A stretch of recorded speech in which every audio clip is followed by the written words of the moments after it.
Bonjour et merci beaucoup de vous voir nombreuses et nombreux. Quand même, ça fait plaisir, même si le sujet n'est pas trop gai, mais merci beaucoup pour être présent et présente. Alors, là, l'exemple de la Syrie de la guerre civile. Je vais parler foncier et toponymie. Je suis enseignant-chercheur à l'Université de Savoie, au laboratoire EDITEM. Je vais commencer donc par un plan de mon intervention. À la suite de la guerre civile syrienne, comment le changement profond dans le foncier se manifeste-t-il dans la toponymie? Est-ce qu'il y a un rapport entre les nouveaux toponymes ou la nouvelle toponymie, si là je parle d'un système, et puis les nouvelles exploitations du foncier en série? D'abord avec l'introduction et puis la méthode. Donc je vais parler des grandes lignes de cette recherche, mais aussi de ses failles et de ses limites. En deuxième temps, les dynamiques toponymiques et foncières en série. Donc là, une certaine inscription historique quand même, le sujet nécessite. Je crois que ce n'est pas le sujet le plus connu du monde. Dans la deuxième partie, je vais donc parler de la guerre et comment la guerre est conjuguée et par le foncier et par la toponymie. Donc la terre est le nom de la terre.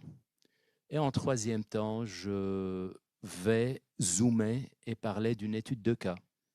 Là, donc, Marota et Basilias City.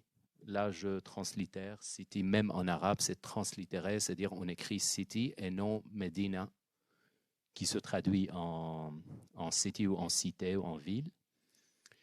Et à la fin, là, pour la discussion, donc, est-ce que la Syrie est maintenant déjà dans cette phase où le socialisme et le néolibéralisme sont à la carte, c'est-à-dire on choisit? Et là, peut-être, je dois vous dire que je structure les parties de l'exposé selon le thème et non selon le temps. Il est de tradition de structurer les parties selon le temps, c'est-à-dire les parties sont plutôt de taille égale. Alors là, vous allez voir, la deuxième partie est beaucoup plus petite que la troisième. Donc, je structure plutôt par thème. Voilà, on va ensemble. D'abord, dans l'introduction, je vais donc vous emmener en Levant, en Syrie. Vous allez voir pourquoi je dis toujours Levant. Les frontières ont été décidées de tout. Il y a mon collègue Louis qui peut-être qui est beaucoup plus un connaisseur des frontières que moi et la construction des frontières mandataires. Vous allez voir que les lois foncières qui s'appliquent sur la Syrie, bon, ont des lois complètement parallèles, voire presque identiques au Liban, largement parallèles en Jordanie et aussi largement parallèles en Palestine et Israël. Pour cette raison, je parle toujours, j'inscris la Syrie dans cet espace levantin. Le cas syrien ne peut pas être isolé des pays aux alentours. Et là, je traite la toponymie, les noms des lieux, comme les porteurs et les marqueurs de conflits, des conflits de mémoire, et puis comme des révélateurs aussi de l'ordre politique, foncier, économique, social, etc. Un changement toponymique, un changement de l'ordre des noms des lieux veut dire aussi un changement social et économique, et parfois même une rupture dans l'ordre sociopolitique. Bon, là, les exemples sont très nombreux dans le monde. Pourquoi pas parler de cette transition du socialisme ou du communisme et puis au régime actuel qui régisse les pays de l'ex-Union soviétique, par exemple. Cette transition s'est accompagnée par une nouvelle toponymie ou même parfois on a ressuscité la vieille toponymie des temps tsaristes ou des temps de la Rzeczpospolita en Pologne ou ailleurs.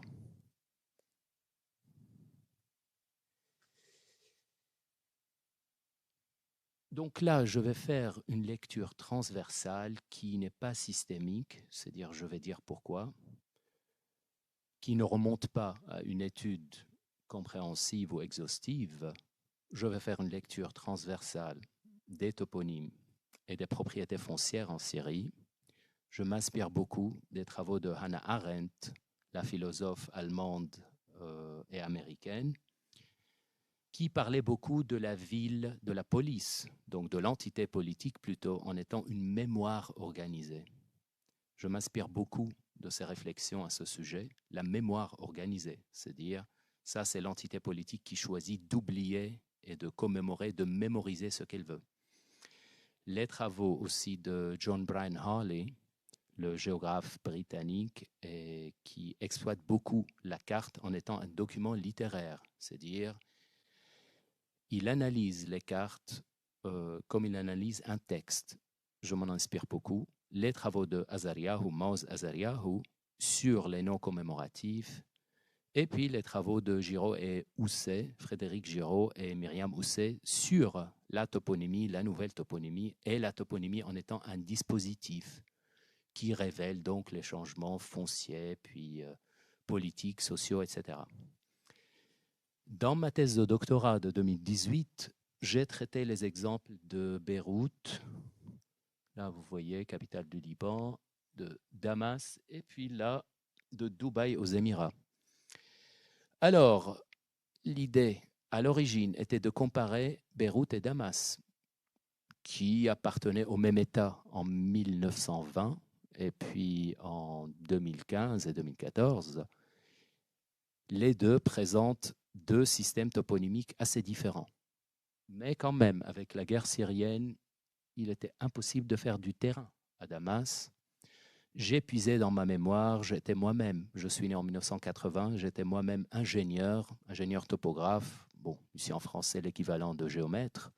J'ai travaillé dans les services de l'État en Syrie, donc j'ai essayé de puiser dans ma mémoire. Bon, parfois je réussis, parfois c'est un peu plus difficile, vous voyez. Donc j'ai fait des mises en perspective entre Beyrouth, Damas et puis Dubaï. Bon, après, pourquoi Dubaï? Pourquoi j'ai ajouté Dubaï? Peut-être ça, c'est autre chose. J'étais à Sorbonne Université, qui a une antenne à Abu Dhabi et puis qui apporte beaucoup d'argent à l'université. Donc, on était conseillé quand même de consacrer une partie de nos travaux aux Émirats, au pays de Golfe, soit. Je ne le regrette pas, c'était fun à Dubaï. Voilà. Et donc là, et puisque j'ai parlé de mon travail d'ingénieur en Syrie, il y a quand même les limites de cette recherche. Pourquoi elle est toujours rudimentaire? D'abord, il est impossible de faire de terrain. On peut s'y rendre. C'est-à-dire, on peut aller en Syrie, aucun problème. Mais d'abord, on ne peut pas profiter d'un ordre de mission. Je comprends tout à fait. Et deuxième chose, sur place, il est impossible d'obtenir les données et qui soient plutôt avec une certaine distance du projet. C'est-à-dire là, vous pouvez obtenir les schémas directeurs des projets, les procès-verbaux des projets, mais sans aucune distance. Il n'y a pas autre chose. C'est-à-dire les données d'avant le projet, les données par exemple des années 2000, 2005, etc., sont impossibles à obtenir. Et deuxième chose, les données alors qui sont obtenues auprès des, disons, des témoins, pourquoi pas donc les personnes qui habitaient, où il y a maintenant ces projets fonciers, ils présentent parfois, ces personnes, ils et elles présentent des témoignages qui ne sont pas très précis, si je peux le dire. C'est-à-dire, il m'est arrivé d'interviewer quelqu'un à Paris, un réfugié qui m'a pas dit on a été expropriés. Alors, ils n'ont pas été expropriés, ils ont été délogés puisque déjà ils habitaient sur une terre qui appartenait à l'État. Là, je ne conteste pas le fait que ça a été sauvage, ça a été vraiment méchant de les déloger, mais quand même, une expropriation n'est pas comme un délogement, vous voyez, ce n'est pas la même chose. Et pour cette raison, là, je suis confronté aussi à une limite de cette recherche. Je vais essayer. Bon, peut-être demain, on trouvera d'autres données qui ajouteront à ce projet, on verra. Et là, je commence par le code foncier qui existe en Syrie. Alors, le code civil syrien de 1949 classe le foncier, qui en arabe on dit aqar, en 5 catégories. Là, je simplifie à mort. Il y a 5 catégories, mais il y a un tas d'exceptions. Il y a quand même une longue liste d'exceptions. Il y a d'abord les terres privées, donc la propriété absolue, les personnes privées, etc.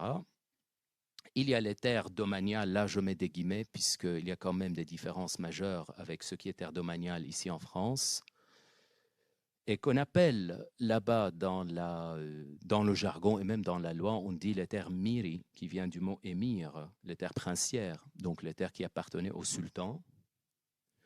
Et ces terres qui se trouvent toujours hors les plans directeurs des villes, par définition de la loi. Et l'usufruit est possible, c'est-à-dire là, les individus qui exploitent ces terres peuvent profiter d'une génération à l'autre de l'usufruit. Il y a les terres laissées jointes, c'est-à-dire là, les terres qui sont mises à profit d'une communauté ou d'un corps de métier, disons les terres par exemple du pastoralisme. Il y a les terres laissées protégées et qui sont équivalentes à l'espace public, grosso modo. Bon, c'est un peu grossier comme parallèle, mais quand même. C'est-à-dire là, les terres qui appartiennent à l'État et qui ne peuvent pas théoriquement être aliénées, donc les rues, etc., les édifices publics. Et puis, il y a les terres abandonnées. Bon, là, le nom dit tout. Alors, ce code foncier reprend presque à l'identique le code foncier ottoman de 1858. En cela, la Syrie suit le même code foncier, avec maintenant des différences assez tangibles, que le Liban, que la Palestine et que la Jordanie. Il y a aussi, je dois prendre en compte quand j'étudie le code foncier, les lois du statut personnel. Peut-être on peut se demander pourquoi. Eh bien parce que pour les droits de succession, la confession des personnes propriétaires joue un rôle dans les droits de succession, c'est-à-dire la succession pour les personnes de famille chrétienne est différente de la succession de personnes de famille musulmanes ou juives. Pour cette raison, même les lois du statut personnel des millettes ottomans jouent un rôle. Et bien sûr, il y a aussi le droit coutumier. Là, peut-être ce n'est pas très visible, là, que j'ai mis ici, et qui participe beaucoup aussi à la gestion du foncier en Syrie. Il y a eu des modifications introduites à la loi ottomane, mais ça n'a jamais été abrogé. Ça n'a jamais été changé on y a ajouté des choses, on a changé un peu. Les Jordaniens, par exemple, ont ajouté une dimension très importante au Waqf, aux dotations religieuses, et puisque la Jordanie gère le Saint-Sépulcre et puis l'esplanade des mosquées, etc. Et puis plus tard, en Syrie, les gouvernements successifs ont changé des choses, mais grosso modo, on garde toujours les mêmes catégories. Voilà, donc aujourd'hui, avant tout, je vais parler avant tout des terres laissées protégées, des terres domaniales, et puis l'expropriation des terres privées. C'est ça.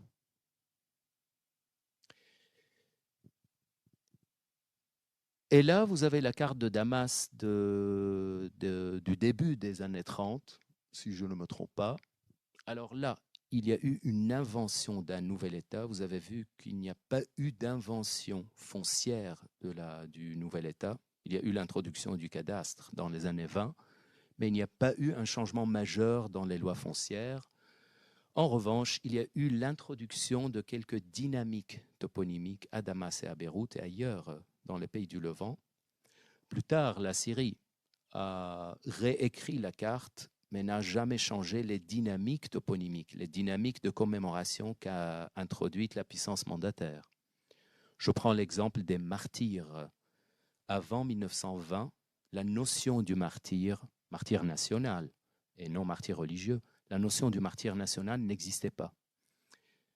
Depuis les premières cartes mandataires, les martyrs nationaux, entre guillemets, c'est-à-dire la notion a été inventée et introduite dès les premiers jours du mandat, et la notion a été reprise plus tard par tous les gouvernements successifs de la Syrie jusqu'à 2024. C'est-à-dire là, il y a eu une réécriture de la carte, mais il n'y a pas eu de changement de dynamique toponymique, de dynamique de commémoration.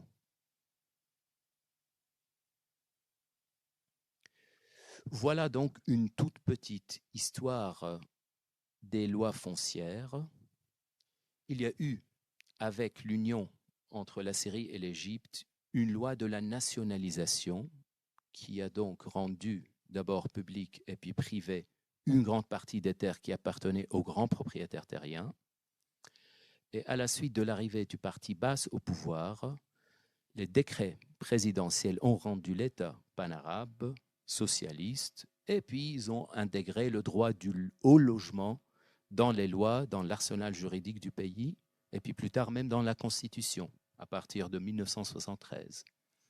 Donc, il y a eu la fondation de l'Union générale des paysans. Là, le nom est officiel, il est toujours comme ça.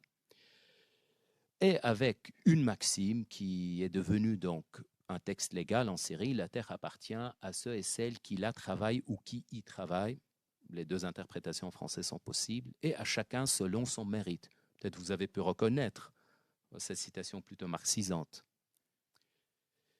Il y a eu l'établissement du logement militaire, la fondation de l'établissement du logement militaire, qui plus tard a construit plusieurs logements HLM, que ce soit pour les militaires ou pour d'autres, mais il y a aussi la refondation sur de bases nouvelles de l'établissement général du logement, qui s'occupe donc des HLM.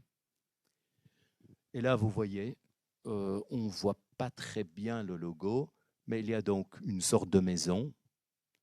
Bon, un peu occidentalisme, puisque ce genre de maison comme ça, puis avec cette charpente, n'existe pas trop là-bas. Mais il y a aussi un plan hippodamien. Et là, on va voir comment les toponymes de ces nouveaux projets, inspirés par le socialisme, ont changé la carte du pays. Je vais commencer à l'échelle du pays. Si jamais vous allez dans l'espace un jour, vous regardez la Syrie, vous allez voir avant tout le lac Assad. Là, donc, les cartes des années 60, il n'y a rien. Il y a le grand coude de l'Euphrate qui descend de la Turquie et puis qui continue, et puis après donc vers l'Irak et vers le Golfe Persique. Alors là, vous voyez ce lac qui est visible depuis l'espace et qui résulte d'un méga projet hydraulique qui s'appelle le projet de l'Euphrate, qui a changé la carte du pays, qui a ajouté des toponymes. Là, le lac Assad, bon, vous avez reconnu le nom. Alors là, à l'occasion, c'est le père, pas le fils. Bon, il n'a pas encore eu le temps de se commémorer, mais ça viendra sans doute.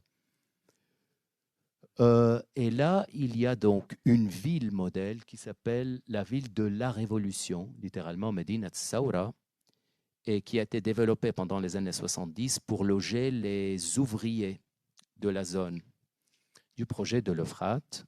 Là, voilà encore le projet, puis avec une citation, une belle citation d'Assad le père.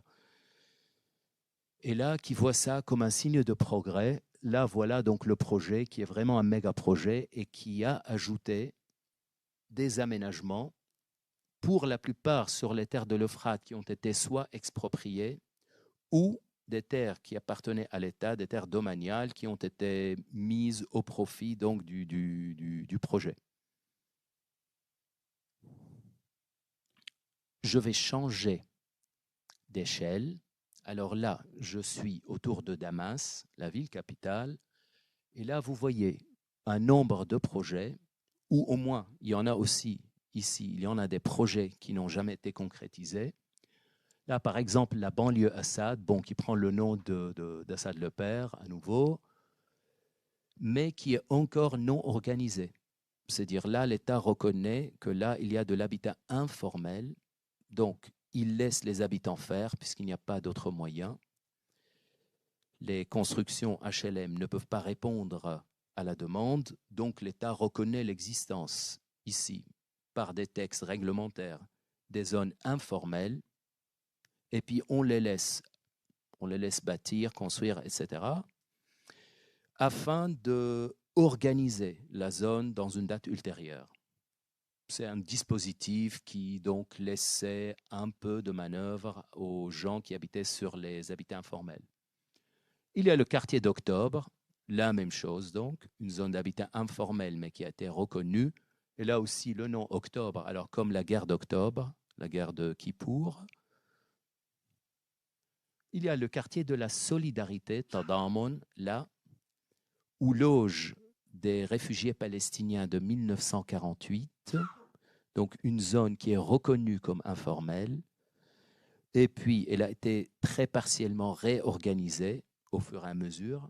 Il y a le camp Yarmouk, comme la rivière qui sépare la Syrie et la Jordanie, et comme la bataille qui a inauguré l'invasion arabe du Levant, aussi pour les réfugiés palestiniens. Et puis, il y a le panorama d'octobre, donc qui voilà, immortalise les exploits d'Assad le Père, etc., dans la guerre d'octobre.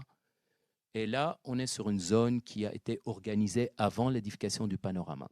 Donc là, on a changé la carte de la ville tout en reconnaissant, et d'abord, le caractère informel de plusieurs zones d'habitat, et puis deux, aussi de reconnaître la nécessité de les organiser. Donc là, vous voyez, je parle d'un État, une phase où l'État, bon, il est toujours, il est répressif, il est sans aucun doute autoritaire, mais quand même, là, cet État a le souci des classes ouvrières et puis des personnes qui habitent sur des zones informelles.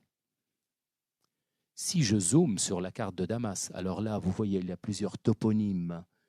Là, on ne voit pas grand-chose, mais il y a la Révolution, il y a octobre, il y a novembre, puisque on commémore octobre et novembre en Syrie. Bon, tout l'automne.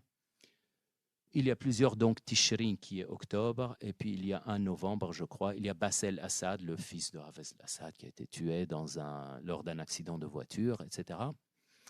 Et là, je n'ai même pas essayé de cartographier les édifices publics qui portent donc des noms qui s'inspirent de cette phase socialiste de la société ou du pays. Et puis les expropriations qui étaient sur cette zone dans le cœur de Damas, qui étaient massives afin d'y construire et puis des avenues, des rues ou d'autres édifices publics. Donc là, vous voyez, dans cette phase, on est bien d'accord, il y a un État répressif qui se réclame socialiste, mais il y a quand même le souci pour le législateur, pour le régime, pour le gouvernement, il y a quand même le souci et des paysans, et des ouvriers, et des agriculteurs, etc. Il y a même une certaine reconnaissance de l'habitat informel, bien sûr dans l'espoir de réorganiser, entre guillemets. Le mot officiel qu'on utilise est réorganiser et non organiser, l'habitat informel. Alors, maintenant, je vais dans la deuxième partie de la présentation. Il est quelle heure? Bon, quand même, je parle trop. Alors, on peut penser que la nouvelle phase du foncier commence en 2011 avec la guerre. En effet, non. La nouvelle phase ou la deuxième phase commence en 2000 avec l'avènement de Bachar Assad au pouvoir. Et là, donc, on commence à libéraliser le compte foncier dans le pays afin de permettre à des groupes, à des multinationales et puis à des groupes qui, en provenance des pays de Golfe, de venir s'implanter et puis devenir promoteurs de projets immobiliers. Donc, une libéralisation qui est plus ou moins progressive. Et puis, il y a aussi le désengagement de l'État dans nombre de secteurs. C'est-à-dire, il y avait des coopératives qui ont été complètement désaffectées. Là, je pense à la coopérative Assad dans le projet de l'Euphrate. Il y a eu la fondation des compagnies, donc des sociétés, disons, de droit privé et anonymes, comme Sham Holding et puis Ermar Sham. Là, peut-être vous pouvez reconnaître le nom de Emar, la société émirienne du foncier, et le promoteur immobilier le plus important des Émirats. Et là, vous voyez donc le projet des collines de Damas de 2010, et puis qui, déjà en 2010, on n'est donc pas encore dans la guerre civile, qui renvoie un certain langage néolibéral. Bon, vous voyez la vie moderne, une ville high-end, de luxe, etc., etc.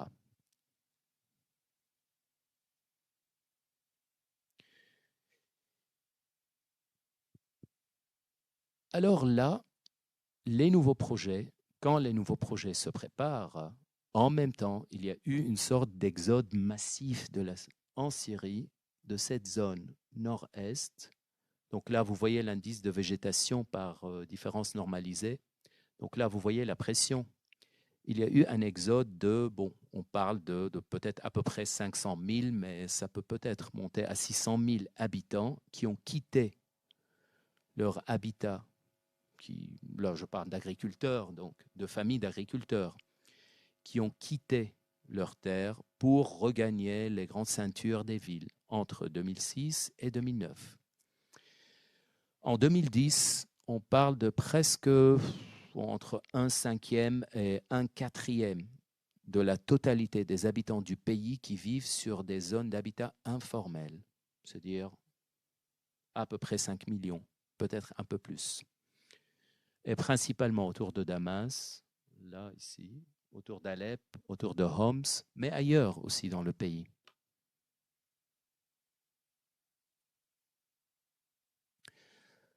Alors voilà, là, Damas, donc en 2010, là, vous avez les zones d'habitat informel. Oh, la carte n'est pas mauvaise, mais je trouve que, bon, maintenant, on peut mettre à jour. Enfin, c'est pas moi l'auteur, donc elle est pas mal. Là, vous voyez donc ces zones qui ont témoigné les pires combats pendant la guerre sont des zones, pour la plupart, d'habitat informel. D'accord, il me reste 20 minutes. J'essaie de faire vite. Là, on est en 2010. En 2011, la guerre commence. Il y a une certaine dimension symbolique de la toponymie.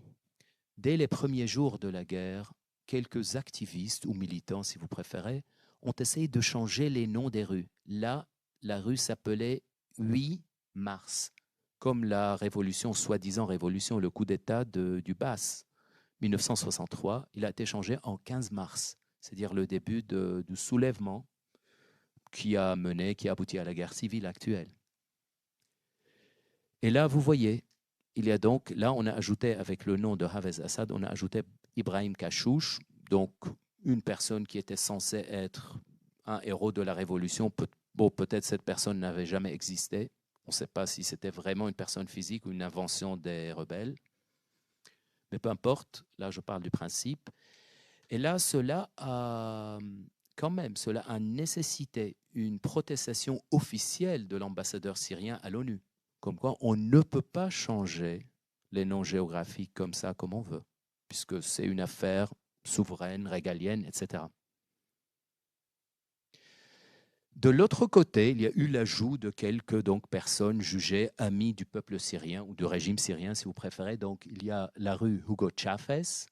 On a décommémoré le roi d'Arabie Saoudite pour ajouter Hugo Chavez, et puis on a inauguré un jardin et une rue Kim Il-sung. Donc peut-être Damas est la seule capitale du monde, hors Pyongyang, où Kim Il-sung est commémoré 2 fois, pas seulement une fois. Mais là, la dimension toponymique la plus importante et la plus profonde, qui manifeste le changement social le plus profond, se lit dans le foncier. Là donc, cela me mène vers la troisième partie de cette intervention. En 2012, il y a eu un décret présidentiel, donc en plein combat, dans cette zone de Damas. Il y avait déjà des combats. En plein combat, il y a eu un décret présidentiel qui crée une zone de réaménagement.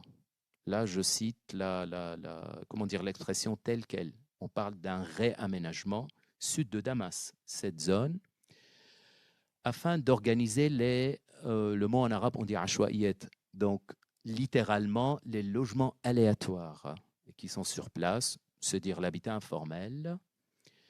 Et en 2016, le gouvernorat de Damas, une entité publique, fonde Damascus Sham Holding, et puis afin de gérer une société donc anonyme, par des fonds privés bien sûr, et afin de gérer les zones de réaménagement au nom du gouvernorat de Damas. Voilà, là on parle de 2 projets, Marota City et Basilia City. Là, je répète, en arabe, on parle de city, mais en translittération. C'est-à-dire, on dit Basilia City et non Medinat Basilia. Les deux zones comprennent de l'habitat alternatif. Et c'est dire là, sakin al-badil en arabe, des HLM qui sont proposés aux habitants et qui sont délogés. Mais là, ce qui est curieux est que la moitié des habitants de cette zone se sont réfugiés ailleurs. Et dans les décrets et puis les textes réglementaires qui organisent ces projets, il n'est pas question des réfugiés ou des déplacés. C'est-à-dire, officiellement, ça n'existe pas. Ces gens sont allés, tant pis pour eux, point barre. Le message est très clair et direct. Bon, enfin, il y a des amis urbanistes qui me disent, au moins ce n'est pas hypocrite. Là, on le dit comme ça. Le gouvernement, donc, ne fait pas d'hypocrisie. Il dit, bon, on ne veut pas qu'il retourne. Voilà. Et voilà donc les zones au sud de Damas. Là, vous pouvez reconnaître le vieux Damas, donc la partie vieille de la ville. Et là, la partie qui abrite le pouvoir, là, la place des Omeyyades. Et là, on a les deux zones, Marota et Basilia. Voilà si on remonte le temps. Alors, le lieu de Marota, il y avait des vergers et puis de l'habitat informel. Pour la plupart, des maisons qui sont construites sur des terres inconstructibles, selon le code qui était en vigueur ce temps-là. La même chose en 2012. Alors là, on n'a pas encore senti le changement. Et là, vous voyez, en 2019, il y a déjà, donc, on a déjà creusé les, comment dire, là, où on a déjà mis les bases du projet. Et là, en 2024, alors, le projet est en construction. Ça a totalement changé de 2000. Là, vous voyez les vergers, et là, il n'y a plus rien. Plus de verdure. Et voilà le schéma directeur donc, de Marota City.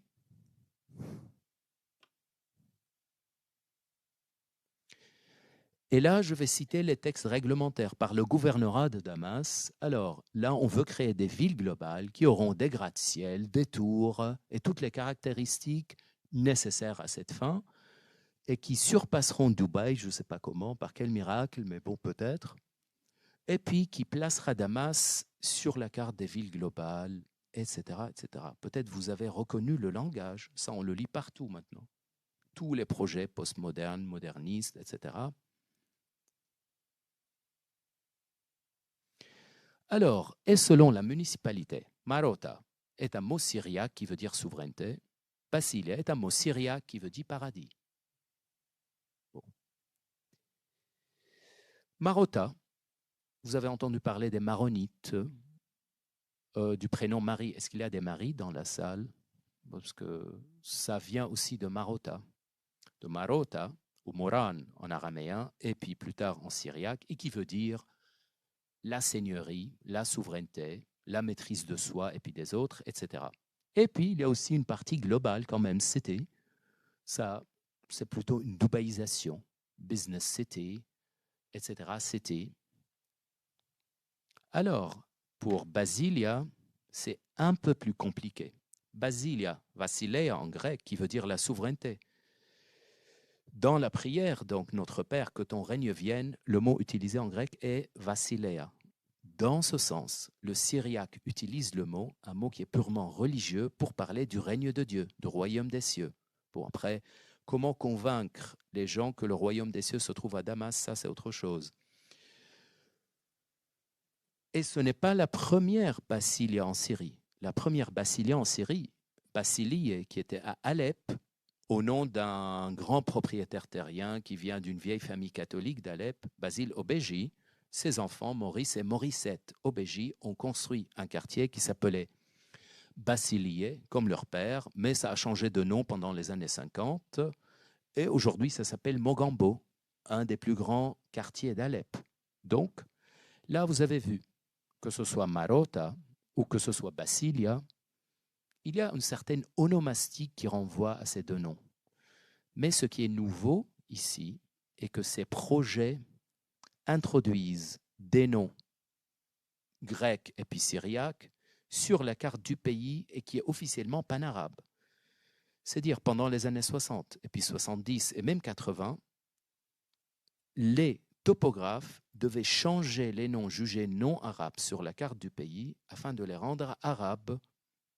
Donc les noms qui étaient jugés comme hors sol, comme étrangers, qui n'avaient rien d'étranger, mais on est bien d'accord, on est sur une idéologie centralisée d'État. Alors là, on est vraiment dans une rupture dans ce sens. Il y a d'abord des noms city, enfin cette partie qui relève du purement capitaliste, néolibéral, etc. Et il y a une partie aussi qui relève du syriaque. Il y a donc ce caractère syriaque du pays qui est mis, bon, enfin je veux dire qui est souligné peut-être.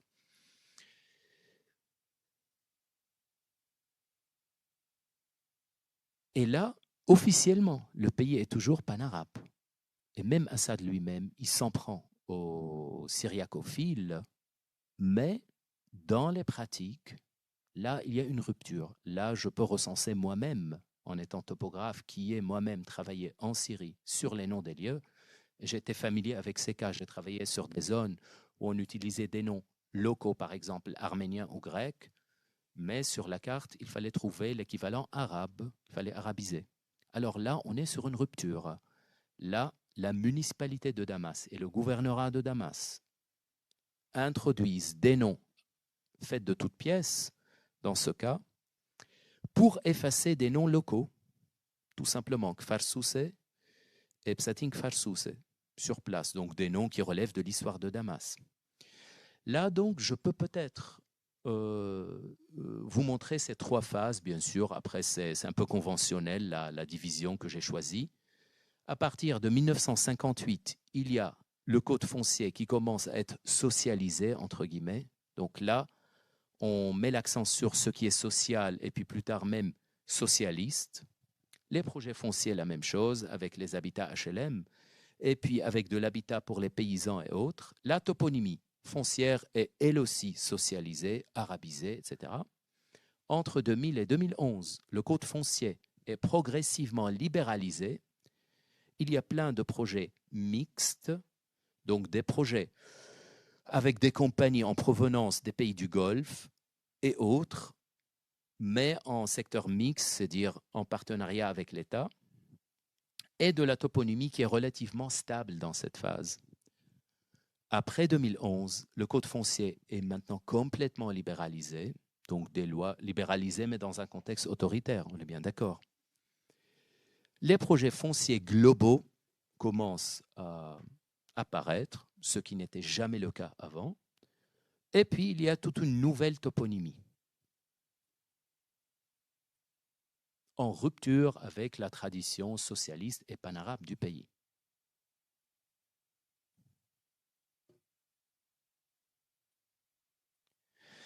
Alors, est-ce que cela veut dire qu'on va se passer de ce socialisme à la syrienne pour s'inscrire dans un néolibéralisme moderne, puisque le néolibéralisme, dans cet avatar, est égalé à la modernité? Je ne suis pas économiste, je ne peux pas répondre.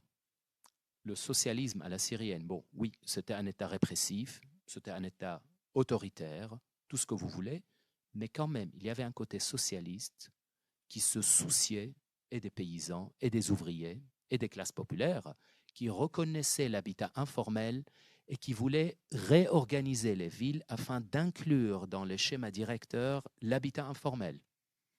C'est dire rendre ces habitants informels, entre guillemets, propriétaires de leur logement.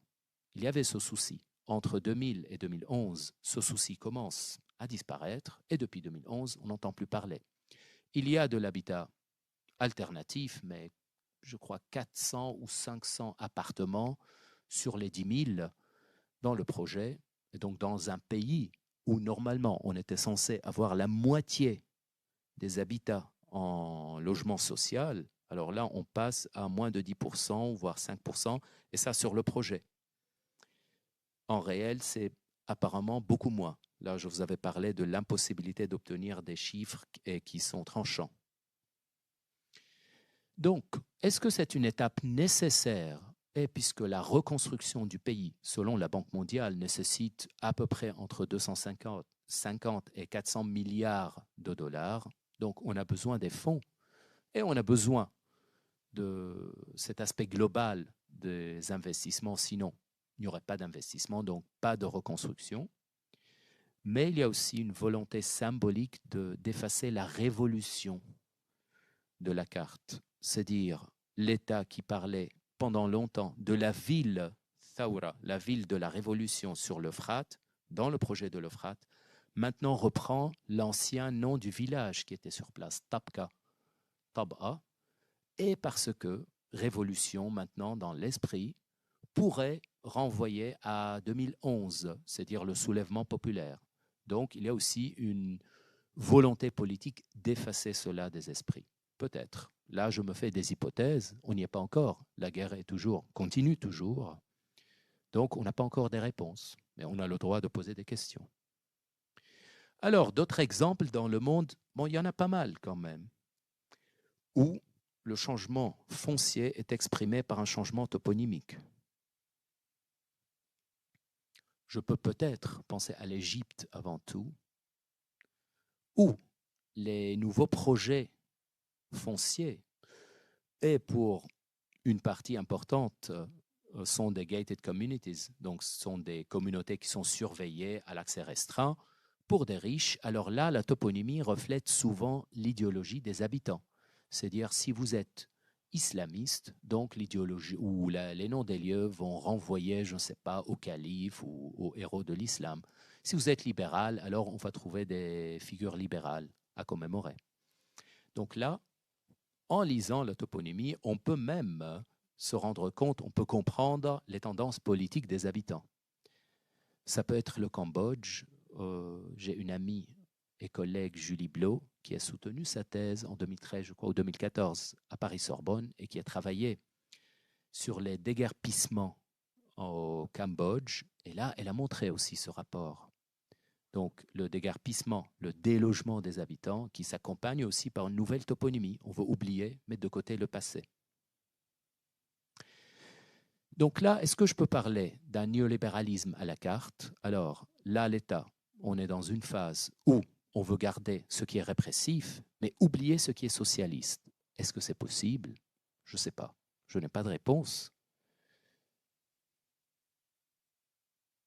Et je crois que ça va déborder, donc je dois m'arrêter ici. Je voulais dire 2-3 topos, mais bon, c'est déjà bien. Donc si jamais vous avez des questions, merci beaucoup.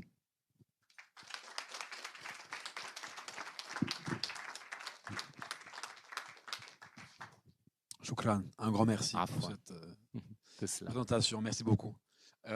Désolé pour cette question pessimiste, remarquation pessimiste, mais bon, je ne peux pas m'empêcher d'y penser.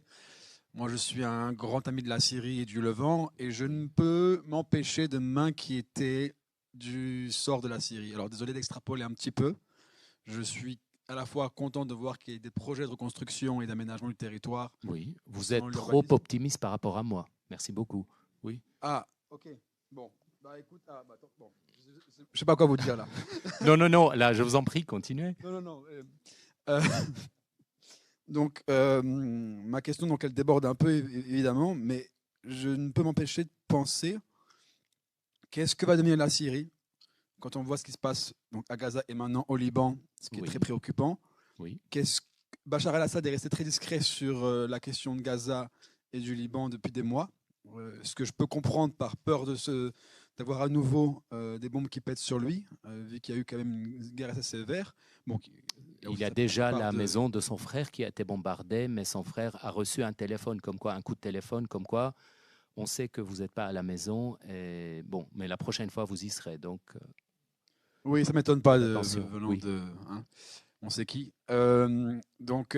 Comment la Syrie va faire dans le contexte régional pour réussir à éviter un nouveau conflit meurtrier et réussir à sortir de cette crise qui la plonge dans l'impasse depuis maintenant des années? Bon, je n'ai pas de réponse, je ne suis pas politologue, mais je ne crois pas qu'il y ait une sortie pour le moment. D'abord, il n'y a pas de solution magique. Et puis, pour le moment, le pays est largement affaibli. Que même, bon, est-ce que le pays maintenant peut décider même de son sort? Non, pas du tout. Donc, ce sera décidé ailleurs. Alors, qui va décider? Pourquoi? Est-ce qu'il y aura des fonds? S'il y a des fonds d'investissement qui peuvent permettre la reconstruction, mais une reconstruction bien faite, là, c'est possible. Mais les fonds sont émiriens, saoudiens, etc. Bon, saoudiens beaucoup moins maintenant. Émiriens, ça peut être qatari, etc. Est-ce que ces pays veulent investir maintenant en Syrie? Pas du tout. Puisque, bon, déjà, les investisseurs disent on est dans l'incertitude totale. Donc, pour le moment, il n'y a pas de solution, malheureusement. Voilà. Merci. Pas de rien. Bon, Christophe, peut-être, après, je te cède la place. D'accord, merci. Bonjour, merci pour votre intervention.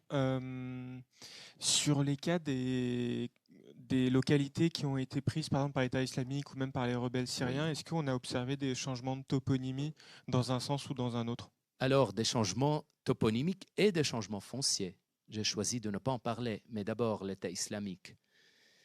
Sur les... Bon, là, est-ce qu'on peut trouver une carte avec l'Euphrate? Voilà. Donc, sur la vallée de l'Euphrate, ici, l'État islamique donc, a à nouveau réinstauré des catégories foncières qui n'existaient plus depuis 1858 dans la loi ottomane, donc la terre du khiraj, c'est-à-dire la terre que tu prends aux infidèles, etc. Donc, et puis a fait un transfert de foncier, bien sûr, qui n'a jamais été reconnu, mais ça veut dire qu'il y avait la volonté. Et puis, on a changé les toponymes. Là, ici, par exemple, Der Zor, je crois, on l'a appelé Dar al-Wilaya, parce que Der, ça veut dire un monastère. Donc là, nécessairement, il faut rayer. Ces changements, et puis même là, les boulevards, par exemple, boulevard Assad a été changé, je crois que ça a été donné un nom d'un calife, je ne me souviens plus. Mais apparemment, la population locale a continué à utiliser les vieux toponymes et qui datent de l'ère basse, mais ils étaient obligés d'utiliser les nouveaux toponymes de l'État islamique dans leur, dans leur bureaucratie, sur les papiers officiels. Donc, en effet, là, il y avait des tentatives de la part de l'État islamique de changer la toponymie et le foncier. Bonjour. Pas si j'ai bien répondu ou... Oui, pardon, j'ai interrompu. Je vous disais bonjour et merci pour la présentation. Je vous en prie. J'ai une question qui va rejoindre un peu celle qui vient d'être posée, mais sur un temps un petit peu plus ancien. Vous avez évoqué une socialisation de la toponymie, une première phase en fait de changement. Oui. Est-ce que on a une idée ou une mémoire de ce qu'étaient les noms avant ce premier changement, et est-ce qu'ils ont perduré aussi dans le langage courant, comme ce que vous évoquiez sur... Alors, c'est curieux, il y a des noms qui perdurent dans le langage courant, il y en a d'autres un peu moins. C'est-à-dire, là, vous voulez un exemple, un petit village sur lequel j'ai moi-même travaillé en étant géomètre et qui s'appelait, ce temps-là, Angzik, un mot qui vient du grec, ce temps-là, qui veut dire la 11e station, donc sur la voie romaine de ce temps-là. Le nom a été jugé, donc, étranger, etc. C'est un non-sens total, mais c'est comme ça. Et donc, on lui a donné le nom de Gassania, donc le village de Beni Ghassan, d'une tribu arabe chrétienne. Et là, je vois que les vieux du village, et ceux qui sont, bon, je ne suis pas vieux, si je me peux le permettre, ou je le suis, pourquoi pas, alors, qui ont mon âge, ont continué à utiliser le vieux nom. Mais ceux et celles qui sont nés après l'année 2000 utilisent le nouveau nom. Ils ont oublié le vieux nom. Il y en a même quelqu'un que j'ai rencontré en Allemagne, et puis je dis, oh non, donc ton père vient de Angzik, je dis, non, on vient d'un autre village. Ben, quel village? Rassani, ben, c'est le même. Mais on n'a jamais entendu parler du nouveau nom. Donc vous voyez, ça commence à s'oublier, à s'effacer, cette mémoire. Ça nécessite une génération, du coup, c'est ça. Il y a bien sûr des centaines d'exemples, je peux continuer, mais bon, on n'aura pas le temps. Merci beaucoup. Oui, pour l'anecdote, juste en France, on a aussi la place de l'Étoile que tout le monde appelle toujours comme ça, même si c'est la place Charles de Gaulle maintenant. Je voulais élargir un petit peu parce qu'il y a aussi la Palestine où il y a eu beaucoup de villages qui ont été, dont le nom a été gommé, je dirais, des cartes et tout, même détruit, et d'autres qui n'ont pas été détruits, mais dont le nom a été israélisé, si on peut dire, et qui fait qu'ils disparaissent de la mémoire collective. Oui. En effet, oui. Après, curieusement, le code foncier ottoman s'applique encore et sur Israël et sur la Palestine. Bon, la plupart, je veux dire là, presque 3/4 de ce code ont été abrogés par les gouvernements israéliens depuis 1980. Donc ça ne date pas de trop loin. Mais quand même, il y a la même base. Après, bien sûr, il y avait des transferts de propriété, puis il y avait des affaires très compliquées. Et pour la toponymie, alors là, on peut partir donc pour des heures et des heures. Là, il y a quand même une étude de cas unique dans le monde et qui continue. Merci.